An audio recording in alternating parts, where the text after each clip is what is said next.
কি নতুন নোট কিনলেন নাকি? হ্যাঁ কিনছি দুইটা, 50 টাকা একটা 20 টাকা। ডিজাইন কেমন লাগলো? ডিজাইন ভালো, দেখতে সুন্দর দেখা যায়, মতলব খারাপ উদ্দেশ্য ভালো, এরকম আর কি। কেন এরকম মনে হচ্ছে? 20 টাকা নোট আগে তো মসজিদের ছবি ছিল না? 7 গম্বুজ মসজিদ। 7 গম্বুজ মসজিদ ছিল। তা 7 গম্বুজের মসজিদ মাত দিয়া হিন্দুদের মন্দির আর খ্রিস্টানদের গির্জা ঢোকানো হয়েছে। এটার মধ্যে মসজিদ একটা মসজিদ দিত, এটা একটা। আর যেটার মধ্যে মসজিদ মন্দির কিছুই ছিল না, সেটার মধ্যে মন্দির দিত, ওইটা আরেকটা ছিল।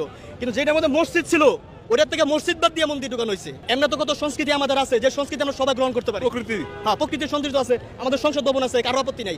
তাহলে আমাদের মসজিদ বাদ দিয়া কেন 20 টাকার ওটা মন্দির দেওয়া হবে? আমরা এই টাকা ব্যবহার করতে চাই না, কারণ রাষ্ট্র চাপাই দিলে ব্যবহার করবো, কিন্তু তারপরেও চেষ্টা করবো এটা থেকে বিরত থাকার জন্য। মসজিদ মন্দির বাদ দিয়ে অন্য কিছু দেন, এটা ভালো। এখানে দুইটা রং হয়েছে, একটা হচ্ছে মসজিদ আউট করে মন্দির দেওয়া হয়েছে, আর একটা হলে মন্দির দেওয়া হয়েছে। দুটাই খারাপ। 50 টাকা নোট ঠিক আছে? 50 টাকা আলহামদুলিল্লাহ ভালো, এটা আমাদের ঐতিহ্য, সমস্যা না। আসার মঞ্জিল, হ্যাঁ আসার মঞ্জিল আছে, পাশাপাশি এখানে একটা জয়নুল আবেদিনের টাকা হইলো ভাই, এটা তো লঞ্চের টিকিটের মতো, এটা যদি পুরান হয় মানুষ পকেটে নিয়ে ছিঁড়ে যাবে না। ইতেন আমাদের নেবেন, আপনি যদি মুসলমান হয়ে থাকেন এই টাকাটাই নিলেন, আমার সবাই আপনার 400 টাকার জায়গায় 600 টাকা নিত, তারপরে যদি মসজিদের জায়গায় একটা মসজিদ থাকতো।